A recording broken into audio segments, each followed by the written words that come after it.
एक बड़ी खबर आ रही है। नीट यूजी मामले से जुड़ी हुई यह खबर है। सुप्रीम कोर्ट में नेशनल टेस्टिंग एजेंसी ने हलफनामा दिया है। एनटीए का हलफनामा है।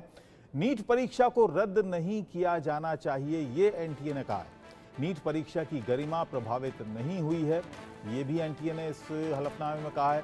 परीक्षा को लेकर सिस्टम फेल नहीं हुआ है, सभी राज्यों में पेपर लीक नहीं हुआ है, नीट परीक्षा की गरिमा प्रभावित नहीं हुई है।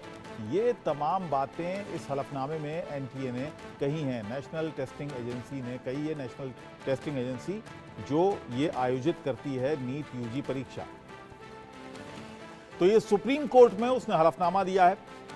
और इन खबरों के बीच, इन अटकलों के बीच कि क्या नीट यूजी की परीक्षा को रद्द कर दिया जाएगा, दोबारा से कराया जाएगा, इसी बीच ये हलफनामा दिया गया है क्योंकि कल इस मामले पर फिर सुनवाई होनी है। तो इससे पहले ही यह हलफनामा दिया गया है एनटीए की तरफ से।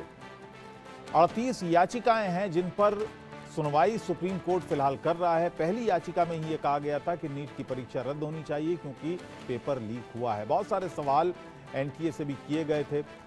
सीबीआई अब इन सीबीआई से जांच के जो स्टेटस है, स्टेटस रिपोर्ट सुप्रीम कोर्ट ने मांगी थी कि क्या स्टेटस है। सुप्रीम कोर्ट ने भी ये कहा था कि ये बात तो तय है कि पेपर लीक हुआ है।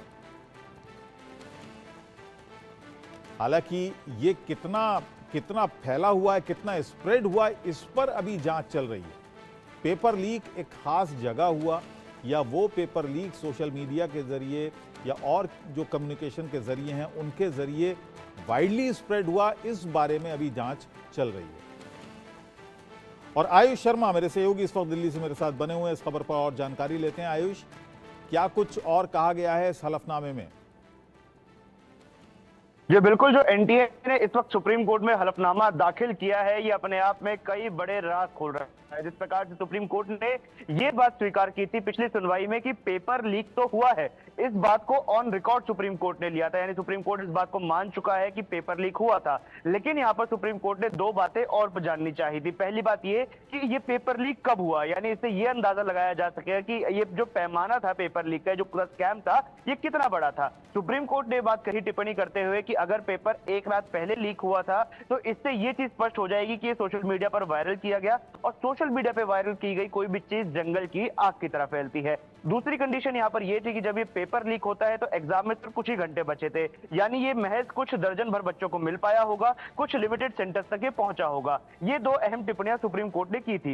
इसके आधार पर ही अब सुप्रीम कोर्ट फैसला करेगा कि नीट यूजी 2024 का पेपर कैंसिल होगा या नहीं। क्योंकि अगर 24 लाख बच्चों के भविष्य के साथ खिलवाड़ करने की बात है तो सुप्रीम कोर्ट ने बात कही कि वो खिलवाड़ नहीं करेगा। अगर छोटे पैमाने पर हुआ है तो इसको छोटे पैमाने पर ही इसका निपटारा कर दिया जाएगा। लेकिन अगर ये जो पेपर है वो एक रात पहले सोशल मीडिया पर लीक होता है तो सुप्रीम कोर्ट को कड़ा फैसला लेना पड़ सकता है, जिसमें पेपर कैंसिल होना भी शामिल है। अब जो एनटीए ने हलफनामा दिया है उसमें कहीं ना कहीं एनटीए अपनी साख बजाता हुआ नजर आ रहा है, क्योंकि एनटीए ने बात कही है कि पेपर लीक हुआ है वो गोधरा और पटना में हुआ, हर राज्य में पेपर लीक नहीं हुआ। कुछ चुनिंदा बच्चों ने अपने स्तर पर जो कारस्तानी की, जो पेपर लीक करने की उन्होंने ये हरकत की है, उसके खिलाफ जो कार्रवाई होगी वो जांच एजेंसी करेगी। लेकिन इसमें एनटीए के पास ऐसा कोई डेटा नहीं है कि छोटे सेंटर्स पर कहां पर और कैसे पेपर लीक हुआ है, और ना ही याचिका में इसके बारे में कुछ एनटीए ने बताया है। और जो याचिका उन लोगों की तरफ से दी गई थी जो नीट यूजी 2024 का एग्जाम कैंसिल कराने की बात कर रहे थे, उन्होंने भी इसके बारे में कोई जिक्र सुप्रीम कोर्ट में नहीं किया है। यानी सुप्रीम कोर्ट में एक अहम दलील कल एनटीए पेश करेगा, क्योंकि सुप्रीम जी। चलिए आयुष, बहुत बहुत धन्यवाद इस पूरी जानकारी के लिए।